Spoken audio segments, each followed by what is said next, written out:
Now, we can move on to the next level. Secret Lava Labs. Which is kind of an interesting jump in terms of events in the movie.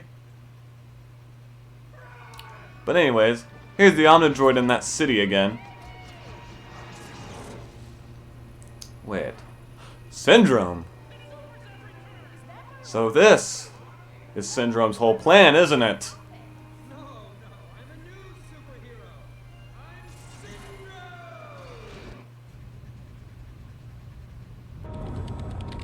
We gotta prepare the rocket for the launch sequence. Houston, we have a problem. What is it? The power to the entire silo is out. While you make your way to the launch sequence activation panels, I'll re-establish power to the silo. Sounds good. Kids, Yeah? Yeah? make your way to the rocket. And don't get caught. You got it. Roger, Dad. After you, huh? Stay safe. Alright. So these next two levels are pretty much... They pretty much happen simultaneously. To where the Incredibles family is pretty much trying to build a rocket. Pretty much, as you could probably piece together from previous cutscenes, that we're basically trying to follow Syndrome so that we could foil his whole plan of trying to go out into their home city and impose himself as a superhero. To pretty much, I guess, get revenge on the family and Mr. Incredible. Because it's never explained in this game. But I may as well say, even though it's a pretty big spoiler for the movie, Buddy Pine, the character we saw in the third level, is Syndrome. They're the same person. And so after Mr. Incredible rejected, Buddy being a sidekick, as an adult, he took revenge on Mr. Incredible pretty much and had this whole plan of trying to impose himself as a superhero to finally be able to do what he wanted as a kid. Anyways, we have this section where, of course, we're trying to power this whole thing up. I really don't like this section, and you'll see why as we go through it. But one major thing about why this part sucks, so the reason why I mentioned about the lava and volcanic eruption and how you only take minor damage from it is that the lava in this stage will instantly kill you the instant you touch it, which is terrible for a lot of reasons.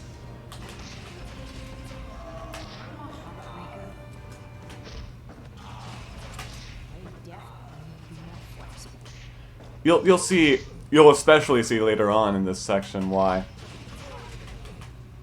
That also means that if you touch the lava ever so slightly, you'll have to start this whole section all over again, which is great.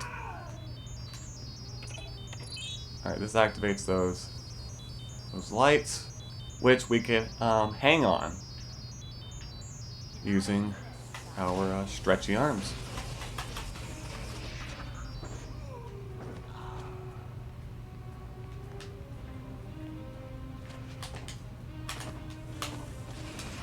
Now, one thing to keep in note is that if you're hanging on something and an enemy shoots you from below, you will pretty much fall off and get launched off, I guess you could say. And it's especially bad if you're, of course, above lava. So we'll activate this console.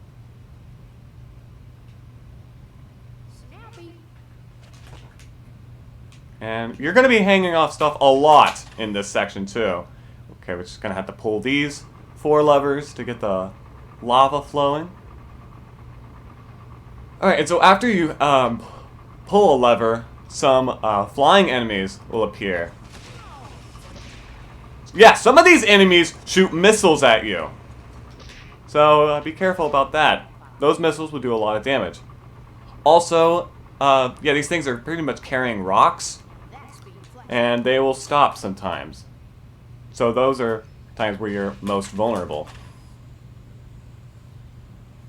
And so yeah, like I said, if someone shoots you from below while hanging on them, you will let go and fall off. So that's why I recommend dealing with these enemies first. And also to defeat as many enemies as you can from below before you start doing this section.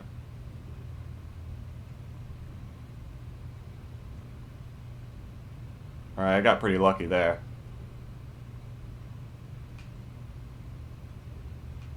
And this is the main reason why I absolutely despise this section.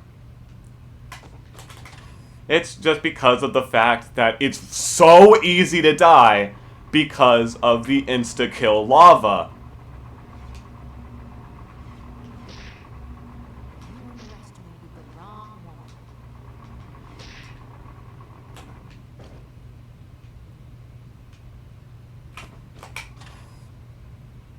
I believe, is that all 4? I believe it is.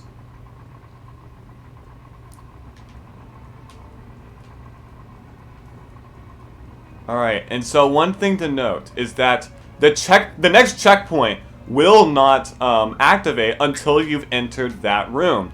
So if you accidentally miscalculate your jump here when landing on these rocks, you will instantly die and have to start this whole section all over again. How are we gonna deal with those guys? I don't know if we can. But whatever. They're not gonna mess with us. Alright. And there we go. We reached the next checkpoint. Yeah, like I said, if you miscalculate your jump there, you will have to start that whole section all over again. And so yeah, that's what I mean by the lava being insta-kill, which is... It's even weirder, because you start the checkpoint from here, even though you don't activate the checkpoint until in there. It's weird.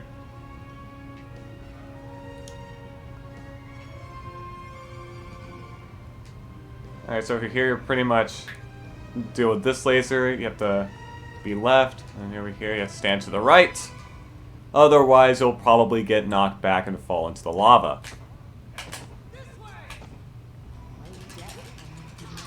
Yeah, that's why I don't really like this level. It's just that, mainly because Elastigirl's knockback when being hit by enemies is so obnoxious that it's really easy to fall from somewhere and instantly die.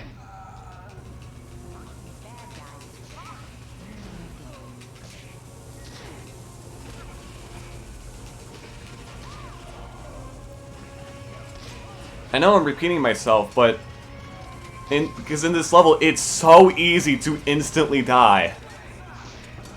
It's insane. Alright, and we hit another checkpoint. Alright, that was quick.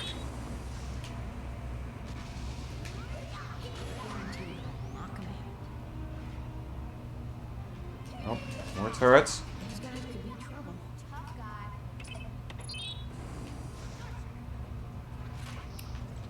Anything over... Oh, there's a bonus item to her, right? That's nice. Alright. So now we have to worry about these electrical gates. I believe these, or electrical fields, that... I believe these instantly kill you, too. So, look out for those.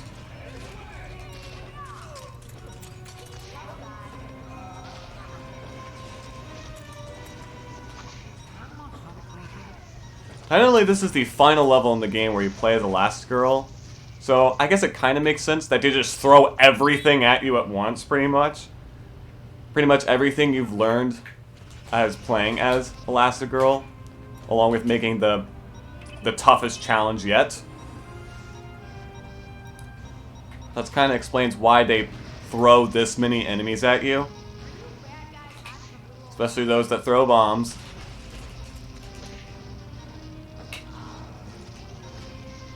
It's always great. And I'm almost dead. Uh-oh. Thankfully that guy's dead. And we have some red health over here. Very nice. So these whole scenes aren't exactly how they play out in the movie, as there isn't as much emphasis on building a rocket, as the family just kind of find a rocket, pretty much, and go from there to where, I guess so that they could, make more levels in this game. They decide to change that whole scene where they find a rocket and decide to fly it to pretty much the family building a rocket. I mean, I guess it still makes sense in context of the movie. Kind of. And I'm kind of okay with developers like changing scenes from movies for the sake of gameplay. As long as it makes sense, it's fine.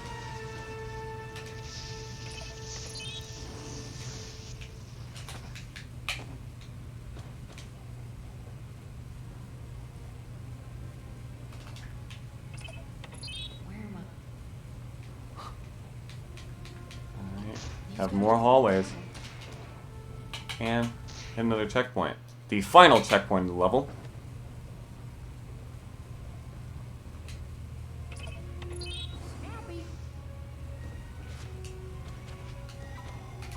Alright, so for here... Oh. We pretty much have to reach over there using these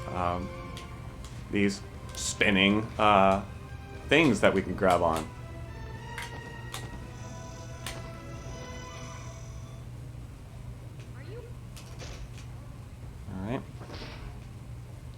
That guy.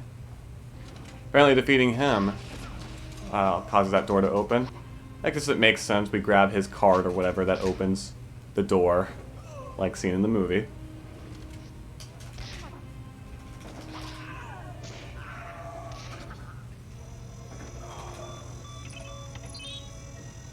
And that turns off that electrical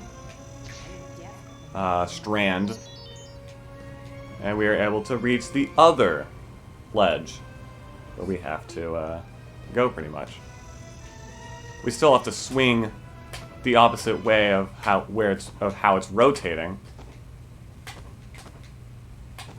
but we're able to make it over here. And doing this activates something.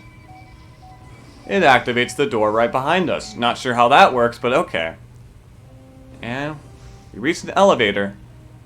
And looks like we have the base of the rocket going. And we have more scenes of Syndrome's antics over in the city. Trying to pretend he's defeating his own creation? Okay.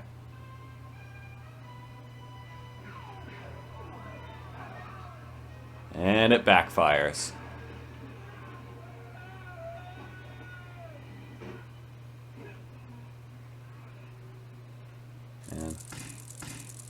Alright, so that was Secret Lava Labs. Took us 12 minutes to beat. We defeated 82 enemies, received 400 damage, dealt 1300 damage, picked up 200 health, did 2 Incredi moves, and burnt 500 calories. Alright, so the first of the 2 bonus items we did not get in this stage is located in the, pretty much, the first checkpoint. Or right after the first checkpoint. If we head to our right, where these enemies are, we'll find a bonus item right here behind all of these barrels.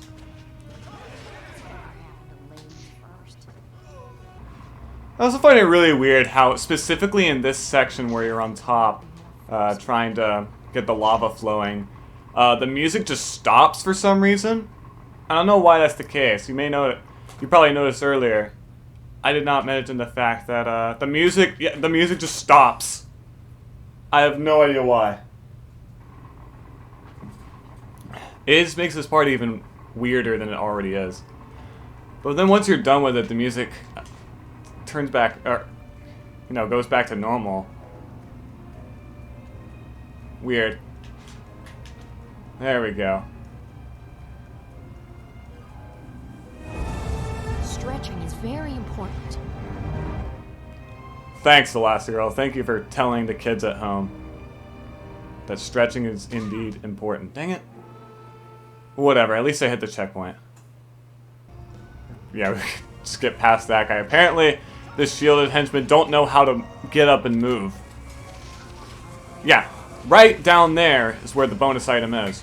No, there's actually 2 different ways you could get it. As soon as I deal with all these guys.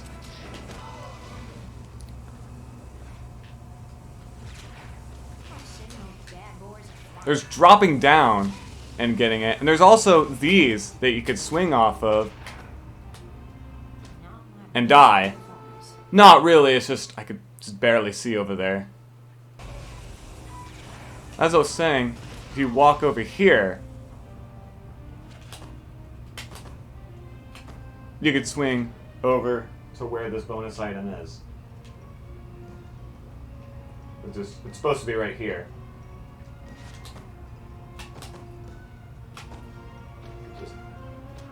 Maybe head back, but it's impossible to see over there. Ugh. So apparently in this section, right here with the electrical fields they have to jump over. Now you actually don't. Dang it. You actually don't have to travel to the right side. You can actually travel to either side you want. However, you still have to do the same tasks, to where you have to go on one side and bring up this the objects to swing off of, like that.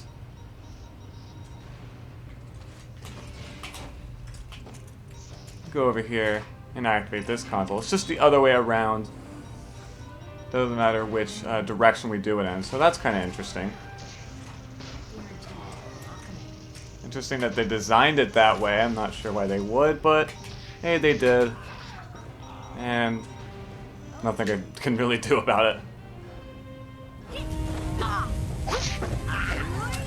guarantee that I'll knock him out. Oh my god, their enemies' death sounds are so obnoxious. They're constantly going, ugh, ah. Is that really necessary? Every single time? Not even if they die, if they just fall over and get back up again. God. It's funny, don't get me wrong, but it's so unnecessary. And just the sound design in this general with the voices. It's just so obnoxious. Because not to mention Elastigirl going hee-yah with every single one of her attacks. It's like, God. It's so unnecessary. So ridiculous. Alright. There we go.